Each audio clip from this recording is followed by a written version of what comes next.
Everyone, welcome to another vlog. और हम लोग निकल रहे हैं अब दानांग से हनोई जाने के लिए और हमारी फ़्लाइट है अभी 10:20 की। तो मैंने स्कूटी वापस कर दी थी जो मैंने रेंट पे ली थी और अब हम लोग एयरपोर्ट के लिए निकल रहे हैं। इस सिटी में एयरपोर्ट सिटी के अंदर ही है, दानांग के अंदर ही है, ज़्यादा दूर नहीं है। तो ये एक प्लस पॉइंट है क्योंकि अगर आपकी अर्ली मॉर्निंग फ़्लाइट होती है तो आपको बहुत ज़्यादा जल्दी उठना पड़ता है। तो हमें अब लगेंगे सिर्फ 10 मिनट्स टू 15 मिनट्स और फिर हम लोग पहुंच जाएंगे एयरपोर्ट।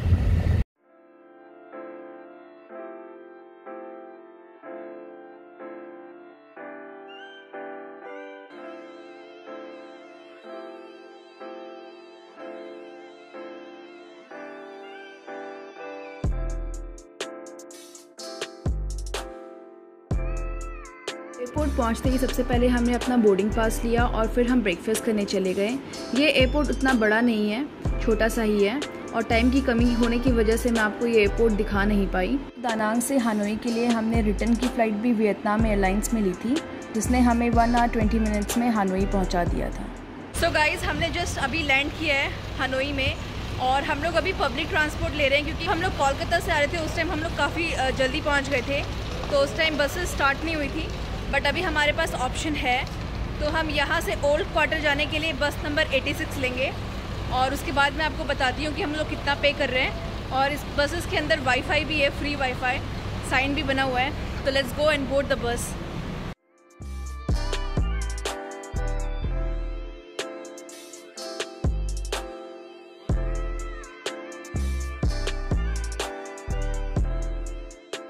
तो हम लोग पे कर रहे हैं 35,000 वियतनामी डोंग पर पर्सन इस बस में और हमें लगेगा 40 to 50 मिनट्स।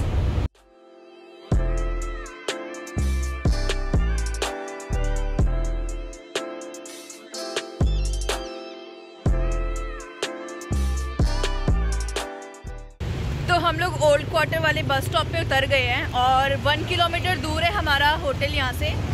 और हम लोग सेम होटल में स्टे कर रहे हैं जहाँ पे हमने फर्स्ट नाइट स्टे किया था हालोंग बे से आने के बाद।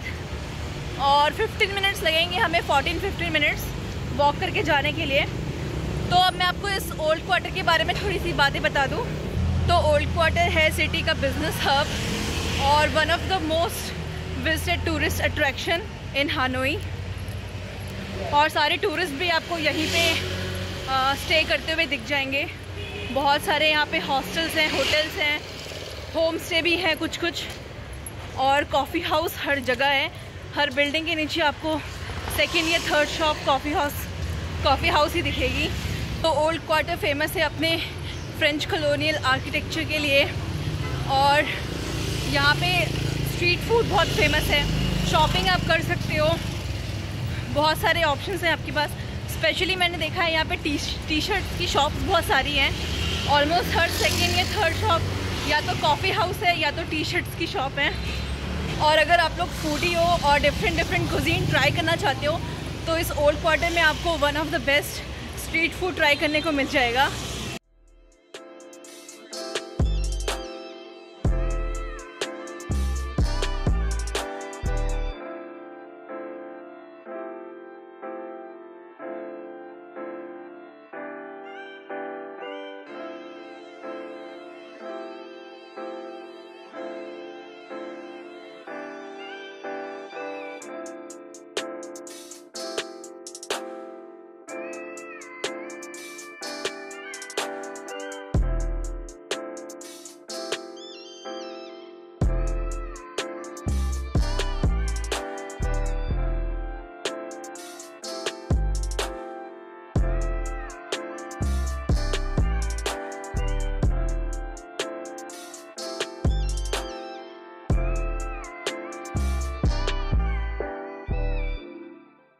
गए हमारे रूम में जिसमें हमने पहले स्टे किया था और ये है हमारा रूम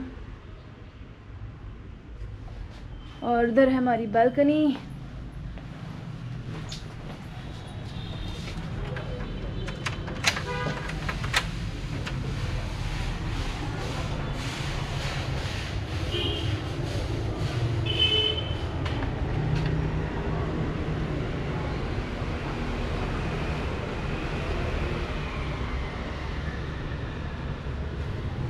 सो गाइज़, मैंने अपने होटल से ही स्कूटी रेंट कर ली है और ऐसी है ये स्कूटी, और मैं इसका पे कर रही हूँ 24 आवर्स के लिए 150K।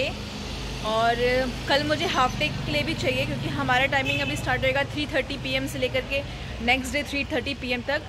बट कल हमारी कल भी नहीं, परसों हमारी मॉर्निंग की फ़्लाइट है 3:30 AM की। तो हम लोग कल रात को 12 बजे तक अपने होटल से चेकआउट कर लेंगे।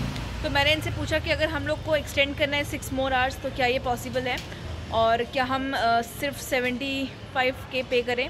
तो उन्होंने हमें अलाउ कर दिया। जनरली आपको स्कूटी लेने के लिए अपना पासपोर्ट सबमिट करना पड़ता है, बट हम लोग ने अपने होटल से ये स्कूटी ली है तो इसलिए हमें कोई पासपोर्ट नहीं देना। तो स्कूटी मिल गई है हमें और मैं सबसे पहले जा रही हूँ हुआन किएम, एक लेक है और प्रोनाउंसिएशन शायद गलत हो मेरी, तो मैं स्क्रीन में नाम डाल दूँगी उसका।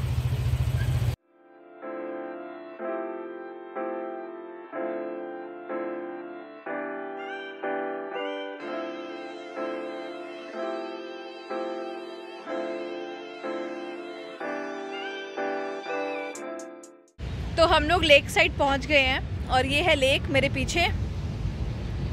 तो ये अंदर पगोडा है और इसकी एंट्रेंस फ़ी है। देखती हूँ कितना पे करना है, अगर ज़्यादा पे करना होगा तो हम लोग अंदर नहीं जाएंगे। और ये ब्रिज है, यहाँ पे हम जा सकते हैं। और अगर आप लोग मुझे इंस्टाग्राम में फॉलो नहीं करते तो guys please do follow me, my handle is travel publish. तो यहाँ पे आने से पहले हम लोग गैस स्टेशन ढूंढ रहे थे और एक चीज़ तो मैंने रियलाइज़ करी है और मैं अपने एक्सपीरियंस से बता रही हूँ कि वियतनाम में गैस स्टेशन ढूंढना इज़ वेरी टफ़ और कितने सारे गैस स्टेशन यहाँ पे शाम को ही बंद हो जाते हैं। तो अगर आप लोग भी आओ तो इस चीज़ का ध्यान रखिएगा कि अगर आप लोग यहाँ पे कभी आते हो तो 7-8 PM से पहले अपना टैंक फुल कर लो क्योंकि उसके बाद मोस्टली बंद हो जाते हैं सारे गैस स्टेशन। और हमने पार्किंग के लिए अभी यहाँ पे पे करा है 5000। ये सुनने में करेंसी बड़ी वो लगती है कि 5000 10,000, बट अगर आप इंडियन रुपीज़ में कन्वर्ट करोगे तो बहुत सस्ता है। तो मेरे पीछे जो ये पगोडा है इसका नाम है नॉक्सॉन टेम्पल और इसकी एंट्रेंस फ़ी है 30,000। तो हम लोगों ने डिसाइड किया कि हम अंदर नहीं जाएंगे, हम सिर्फ लेक साइड ही वॉक करेंगे।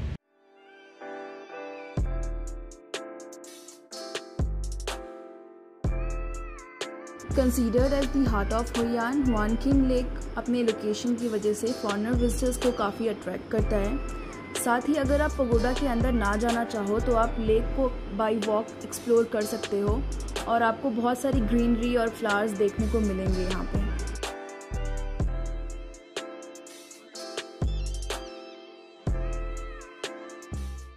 तो लेक साइड तो हमने घूम लिया और अब हम लोग जा रहे हैं डोंगजुआन मार्केट और वो 6 बजे बंद हो जाती है। तो अब हमारे पास ज़्यादा टाइम नहीं है तो हम फटाफट जाते हैं वहाँ पे।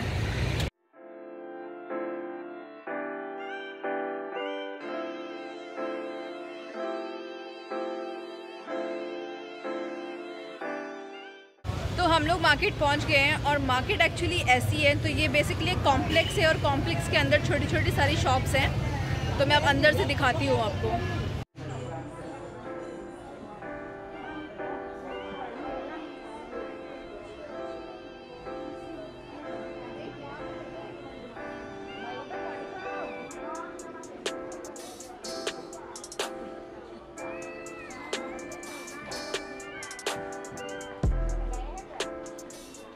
तो हम लोग मार्केट पहुंच तो गए हैं और अभी 4:30 हो रहा है, बट लोगों ने अभी से ही अपनी क्लोजिंग करना स्टार्ट कर दिया है। तो एक बार फर्स्ट फ्लोर पे देखकर आती हूँ क्या क्या और ऑप्शन है यहाँ पे। मुझे लग रहा है कि ये होलसेल टाइप की शॉप्स हैं यहाँ पे, छोटी छोटी हैं लेकिन सारा होलसेल वाला सामान मिलता है यहाँ पे। तो यहाँ उतना मज़ा नहीं आ रहा और लोगों ने बंद करना स्टार्ट कर दिया है अपनी शॉप को। तो अब देखती हूँ और कहाँ जा सकते हैं।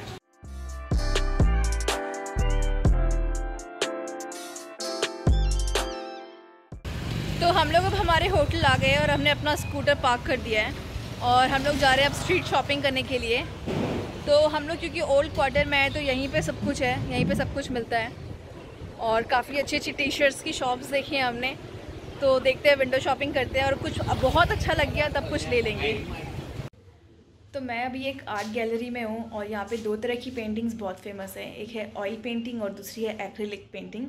तो जो ऑयल पेंटिंग है वो आप धीरे धीरे बना करके पेंटिंग कर सकते हो और उसमें आप करेक्शन नहीं कर सकते हो, लेकिन एक्रिलिक में आप करेक्शन कर सकते हो। तो ये डिफरेंस होता है और प्राइस दोनों के ऑलमोस्ट सेम होते हैं।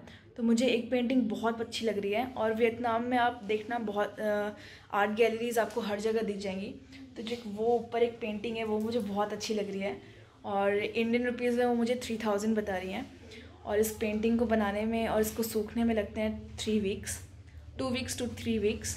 तो वो मुझे इंडियन रुपीज़ में 3000 रुपीज़ बता रही हैं, बट मैं ट्राई कर रही हूँ कि मुझे 2000 रुपये तक का अगर मिल जाए तो सही है, तो मैं पक्का लूँगी उसको।